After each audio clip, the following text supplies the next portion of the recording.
Hello there. We are down to our final four. Can you believe it? Next week is hometowns. Obviously, the season has gone really fast.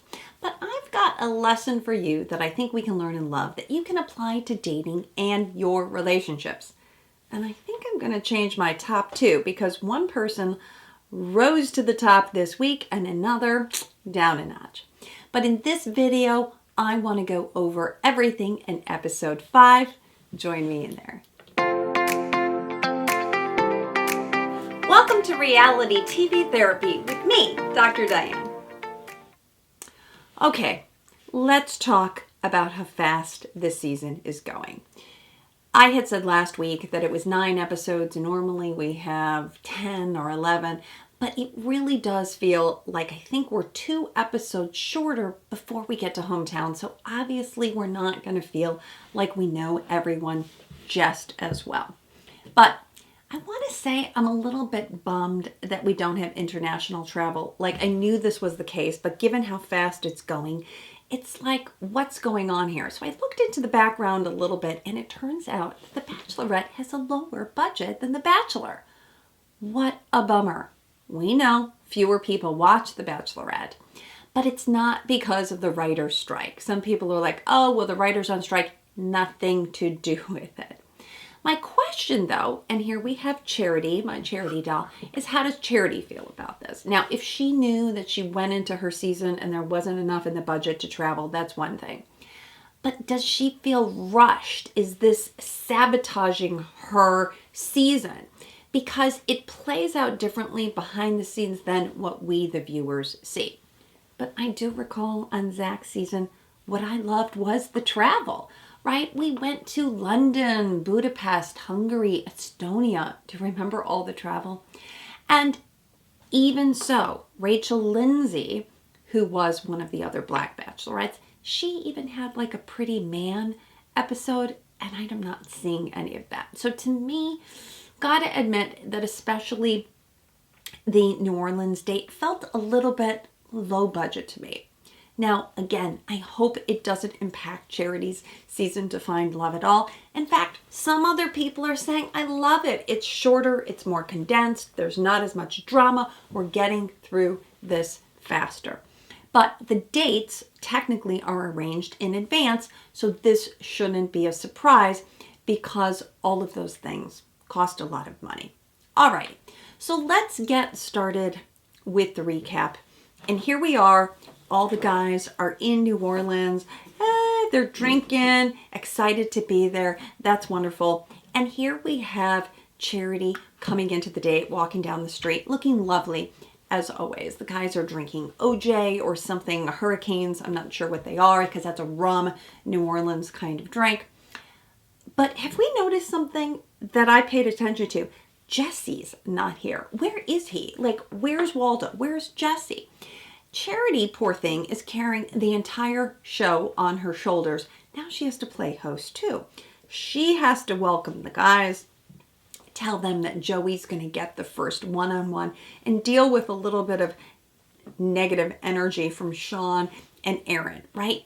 They, of course, everybody wants the one-on-one, and everyone knows how important the one-on-one is because we are headed into hometowns, and we're going to go over all the guys melting down about it. But I think, honestly, Tanner, he has the right attitude about it, right? He says things like, I'm being overlooked and I'm bummed about that. I want my chance, of course, but I figure it just might be too late. And Tanner's right. It is kind of too late because we haven't seen this before. Nobody gets to hometowns without having a one-on-one. Remember Jess in Zach's season, why she kept saying the one-on-one, the one-on-one, the one-on-one, and Zach's trying to say the one-on-one's not important. Well, we know that it is. Okay, so now let's talk about her first one-on-one. And man, this was an action-packed episode. Can't get over how much content we got in. So, number one, we've got Joey. Lovely guy. There's so much nice, I don't know if I want to say chemistry as much as admiration for each other, these two. Joey and Charity, peck, peck, peck, kissing. They're on the horse-drawn carriage together. They both comment almost like in unison. They're kind of talking over each other, how comfortable they feel and how easy their relationship is. These are good things, right? You want a relationship that is easy and comfortable. Now, the date itself, not as memorable as some of the other dates we've seen. They're eating Louisiana cuisine. They're dancing in the street. There is a fortune teller, somebody who writes a poem. They're just kind of fill-ins, right? But what I love is the conversation. I love the dialogue between Joey and Charity. That I think it's Joey that says, for the first time in my life, I'm open. I feel lucky. Watch Joey and Charity's body language too, because at the beginning of the date, to me, again, there's a lot more kind of peck kisses, but that changes later in the date when I think they connect on a deeper level. Which brings me to the night portion of this date, which is my favorite. So we've got Joey in his blue shirt, and Charity is looking beautiful as usual. But Charity starts out the date asking some really good questions, some questions that you can learn from. How would you feel about possibly your family meeting me? And of course, Joey says they would be happy. They're the most loving people. But of course, they wouldn't want to see him get hurt. We know this. This plays out in most of all the hometowns. And he says it's really nothing about you, but how lucky I would be. And this is a nice way to open up the conversation. And then Charity goes right in. And I applaud her for this, just talking about openly about what it would be like to be in an interracial relationship with Joey. And then she prefaces it. She says, because my last relationship didn't start out so great. And there's just things you have to face along the way. And then she says, maybe out of lack of awareness or ignorance, that my ex didn't think too much about it. Joey, without skipping a beat, right? I could ask you a million questions, but I want to imagine what it's like to be you. God, what a beautiful sentiment. He doesn't like say, oh, no worries, or I'll be different. He just allows her the space to talk. And Charity says, right, I don't want to apologize for this, but navigating life as a Black woman is difficult. And I really felt that. Now, Joey tries to assure her his family is very loving, very accepting, love is love. But what I now love again is that then he says we can conquer it together. Like, I don't know what it's going to be like, but we can handle this. This is profound. And what's profound is Charity's response to Joey, because that's what I'm looking for. How does she feel about this? And you see big crocodile tears well up for Charity. Why? Because at this point, I said last week in my video, I wasn't sure when she kept talking about Xavier reminding her of her ex, was it physically, emotionally, racially? What was the reminder?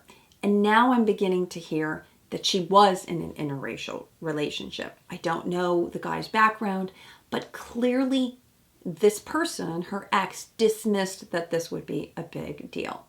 And now we have Joey in his empathy and openness, allowing her to heal. And this is why I love this show, not for the drama, but for these kinds of conversations. Because she says that, Joey's doing everything right. He's just, these are happy tears. She's overwhelmed. But with the right person, love will triumph. And Joey is giving her a lot. And this is the moment. This is where healing happens.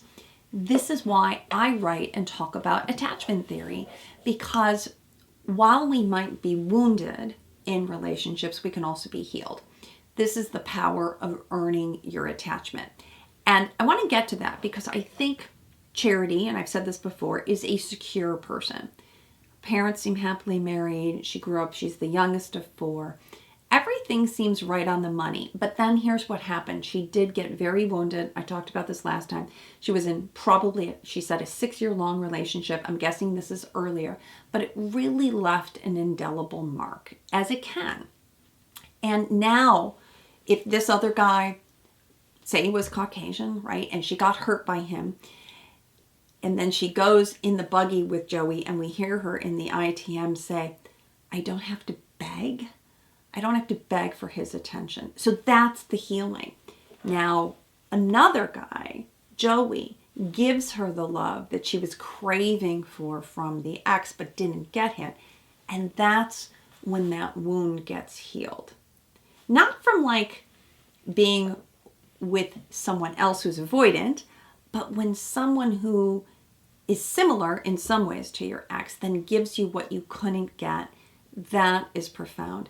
And those big tears, she's very sentimental, I'm going to get to this as my lesson, are really quite wonderful and beautiful. And he just allows her to feel her feelings and then says, do you want a hug? And she's worried she's getting makeup on his shirt. And it doesn't matter, because this is something that is all so important. And Charity even just falls into him. Okay. So then she gives Joey the rose, and the importance of the timing of this, he didn't say first, I'm falling in love with you, but then he gets the rose and he says, you know, I would be crazy if I didn't tell you that I was falling in love with you. And I thought, well, that was really beautiful. And I'm imagining exactly how healing this is, but how lovely as a therapist to meet somebody else who can just sort of hold space and meet you on that level. So that's Joey. Joey is moving up in my ladder. Let me know what you think in the comments. Do you think Joey is now final too? I don't know. I had a really good feeling about Joey. Okay, so let's switch gears and talk about the next date, which is the 2-on-1, because these have been iconic in the past. My all-time favorite was Bennett and Noah. Do you remember Bennett and Noah from Tayshia's season? Bennett, Mr. Harvard-trained guy who is giving Noah, the quote-unquote baby, who's now with Abigail, giving him this book on emotional intelligence. There was a lot of conflict, and this is what we're used to when we see a 2-on-1. But now we've got Tanner and Sean on the 2-on-1. Okay, I'm reusing my Barbies here. We've got Tanner and Sean on the 1-on-1.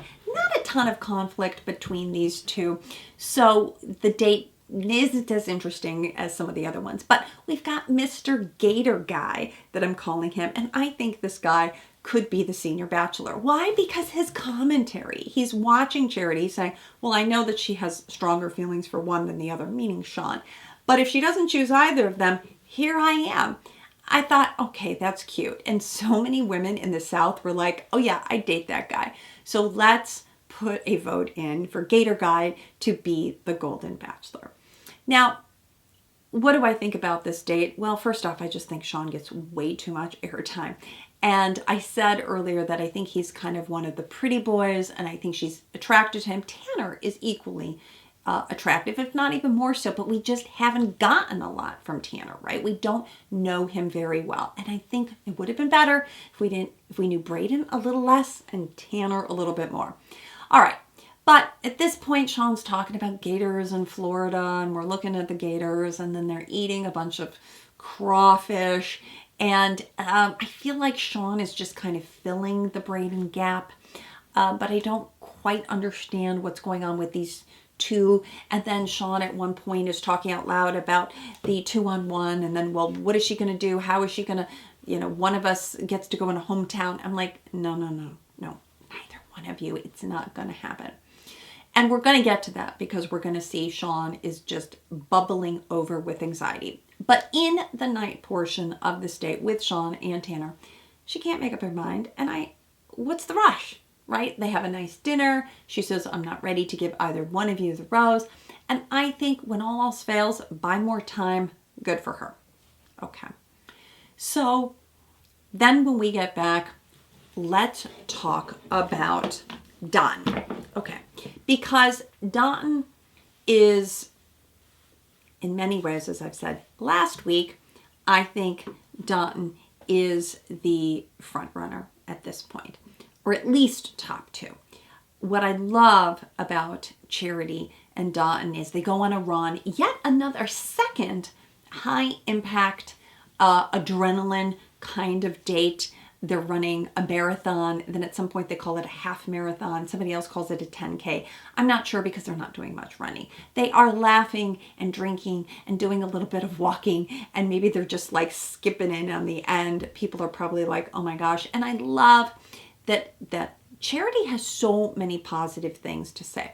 But if you notice, watch Charity's body language. When she goes to kiss Dotun, this is Dotun up here, she touches his face. And that feels very intimate. When she likes somebody and she's kissing them, she caresses their face. A sign that we want to like get more of this person. And the way that when they're standing next to each other, she grabs his arm and holds him. I really get the sense that there's quite a lovely connection. But here in Charity fashion, she's always asking the men, how are you doing? So they run, and then he's on the bridge, and she says to him, and Dotun, how are you doing? How are you feeling? This is a big week. We're going into hometowns. And he says, I'm just so happy. I will take every minute. It feels so natural. There's so much confidence. And they both are like pinching each other, that like, we deserve this. This is real, right? And that is what just feels so natural, so young. And Charity just looks happy, right? She's grinning ear to ear. There's something about this man that I feel her like falling into him. Another sign of a secure attachment. And they both are like, well, maybe we just shouldn't overanalyze this. And Freud would even say sometimes a cigar is just a cigar. Go with the good thing. Now, it's the evening portion of the date where Dotun shows up in his very dapper black outfit. Charity's in a beautiful black dress.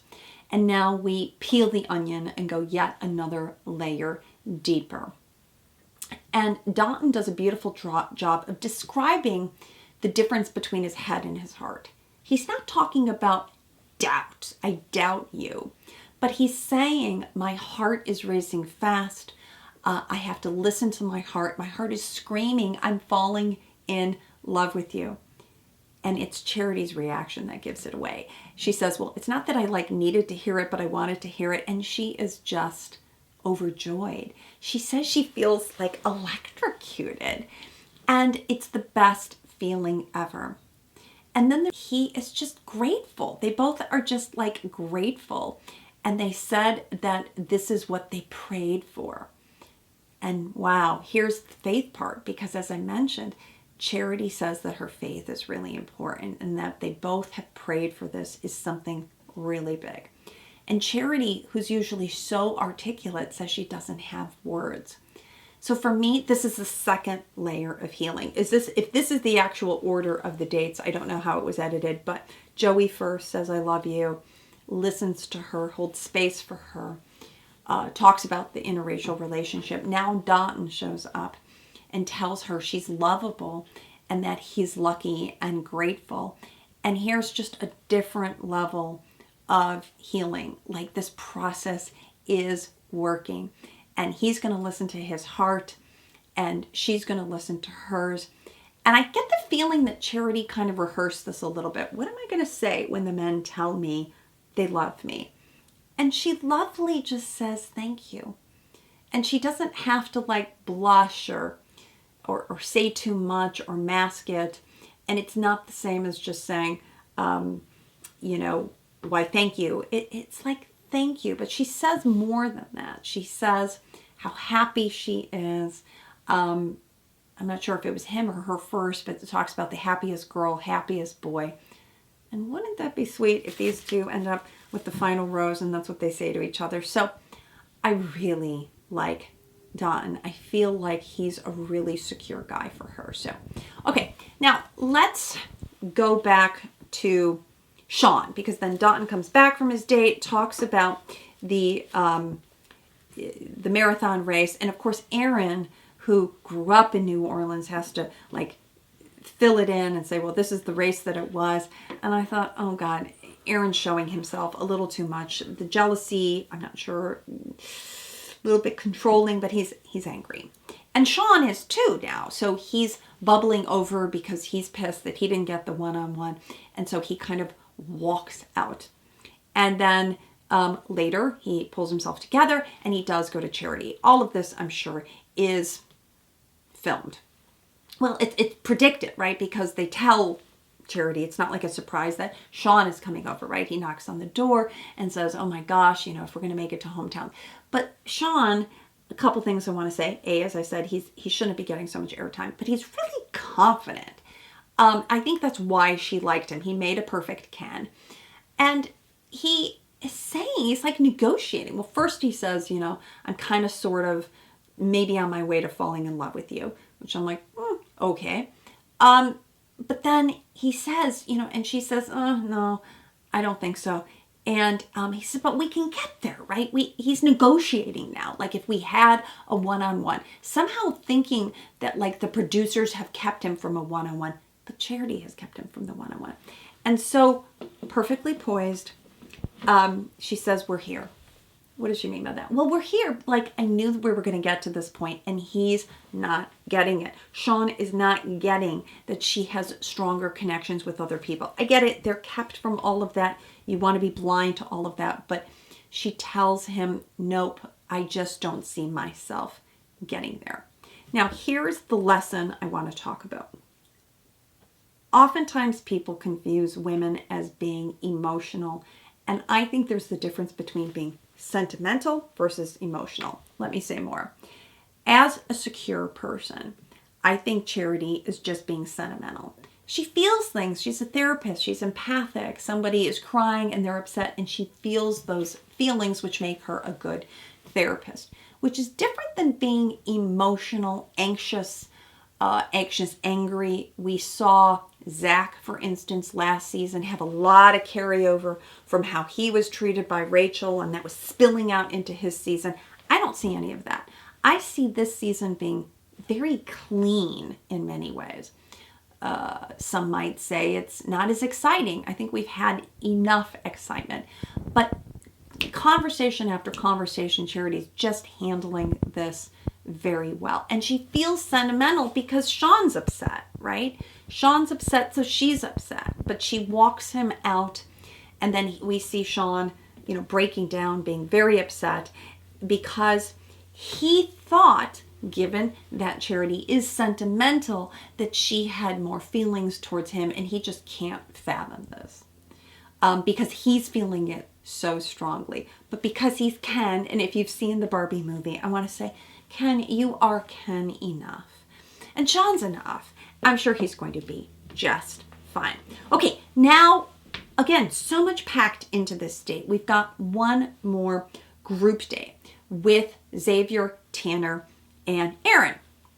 Aaron is clearly pumped up. Charity is in a beautiful dress like this one, but in purple. We're at some plantation house.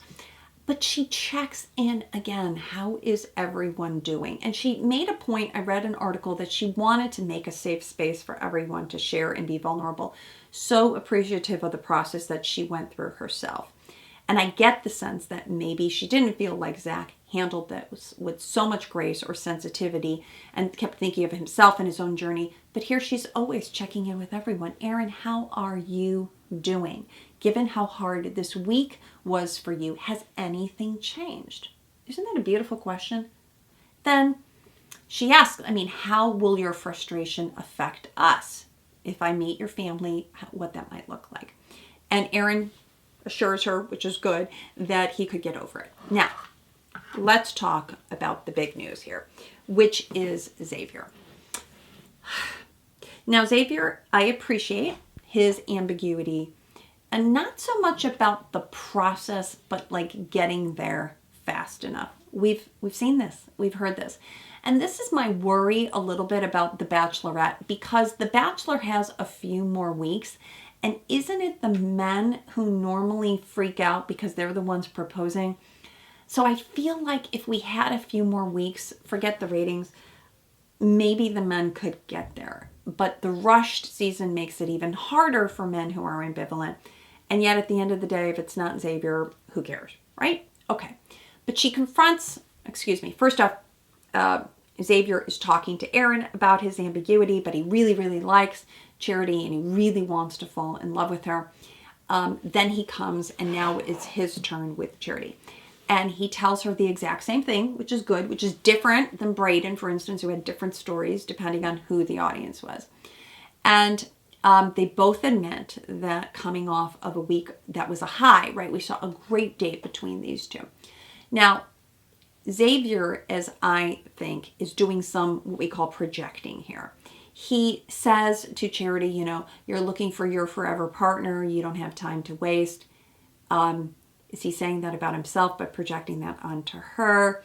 And he then talks about how scared a commitment would be and how making that big commitment, because this is new for him, how worried he hasn't committed to anyone like that. But here's the thing. Our Charity, our Bachelorette, asks the next good question. Why? What's going on? Tell me more, Xavier. And other women might have left it there. If the man said, I'm not sure about you, because that's what he says, they might have said, I'm out. Or they might have said, who cares? You'll get there. But she asks why, like what is getting in the way? And she gets more information. And Xavier does an okay backup job. He says, well, I've never been engaged before. And we're kind of seeing a couple little breadcrumbs, right? Like to me, especially after what we just saw with Dotun and Joey, it doesn't feel like it's enough. But the giveaway for me was watching Charity's body language. So if you're ever in this position, body language cues are everywhere and they're so important. If you noticed, what Charity does is she touches her neck. She's got that purple turtleneck kind of dress on and she touches her neck right here. And when we do this, we touch our neck right here. She's trying to self-soothe. When we expose ourselves, we show vulnerability. We show our neck like this is me being vulnerable. But when we touch ourselves, we're feeling like something's wrong and she's trying to self-soothe. You can see her eyes flicker. He's going on about how he's not sure. And her eyes flicker and she touches herself like, oh God, here we go again, right? She told us last week that Xavier reminds her of her ex. I think she's heard this all before, right? Dating somebody for 6 years, couldn't quite get there. And now we've got Xavier who's being non-committal. So Charity's body language is for me what gave it away. That she is suddenly thinking, oh my gosh, I'd love it to be this guy because there's certainly a lot of chemistry. But again, I think she's now skeptical. All right.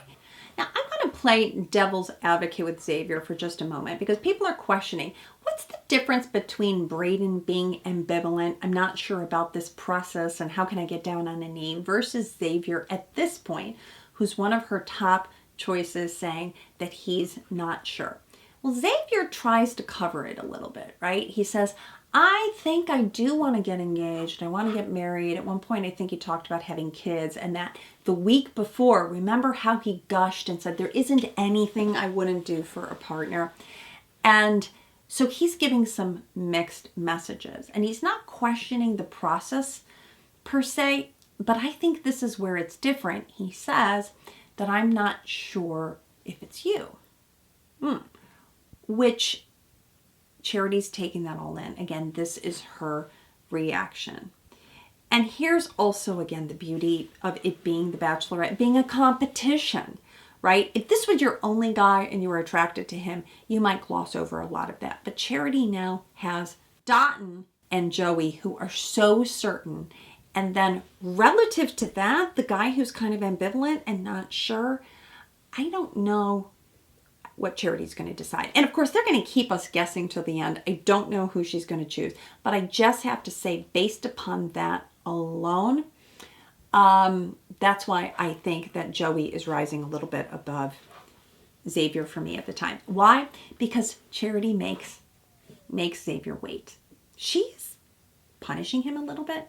Unconsciously, she's saying, I can't believe you're putting me through this, that I've got these men who are certain about me and you're not. So at no point do I actually think that she's going to give Tanner the rose over Xavier, but she's not going to give in to him. So what does she do? She gives the rose to Aaron. Good for her, right? Aaron is kind of a safe guy, a little bit emotional, but he gets the group rose. And then I think it's at this point when Xavier has been hearing all the guys coming back, how wonderful and great Charity is. And he goes, oh my God, every time I speak with honesty, it puts doubt in a woman's head. Yeah, Xavier, if you're watching this video, pay attention. Nobody wants to hear about your doubt. It doesn't mean we don't all have doubt, but telling your person that you doubt them is not what people want to hear at this point. They want certainty. It's just a lot to tolerate because, especially again in comparison, if somebody else is certain with me and you're doubtful, that feels like a risk. Okay, so if there's anything, again, I want to demonstrate that you, as a person who's choosing, has to manage all of this. How you feel about that person, who you think is a good fit for you, what your attachment styles are. But that's why I say I think that Xavier with that speech just moved his way down and Joey kind of moved his way up. All right, and then even better, she goes to Xavier and says, I don't have to give you this rose, but I want to. Because again, she wasn't going to send Xavier home. She wasn't going to choose Tanner over him. But I think she's still curious. And it's okay. She's not going to make her final decision just yet. Buy more time. Let's see what Xavier's family looks like. And we shall see. So I think what's important for Charity is lifestyle. Who's a better fit, Christianity, etc. But next week is hometowns. Who do you think is going to be a juicy hometown? So, of course, they intimated that maybe there's going to be some conflict with Joey's dad. I don't know because the editing can always kind of throw us. We've been thrown before. But what do we know about Charity at this point? Did you know I've mentioned her parents were married for 48 years? So I did the math on this. They're only 64 years old. Both her parents are the same age. They got married at 16 years old. So that's what Charity knows. Good parents together. And she's going to need to see somebody fighting for her. All right, so we got to talk about the outtakes here because I've got my little Barbie luggage here. And that, I have to say, was one of the most funny moments where we hear Jesse, who's on the phone, but remember, we never see him. And he calls on Trent, the suitcase puller guy, who's supposedly a huge Bachelor fan, and tells him, don't pull the luggage. I thought that was actually just really funny. And I love these moments. These little outtakes for me are just these sweet little moments, these little nuggets. But I'm here for Charity, whoever she chooses. I think it's going to stay saucy till the end. I hear that there's someone who has cold feet. We won't be surprised. Not sure who that's going to be in Fantasy Suites, but we will stay tuned for all of it. And that is a wrap. Stay tuned till next week. Thank you all. Please make sure you leave a comment, and if you like these videos, subscribe to my channel and let me know what you're thinking.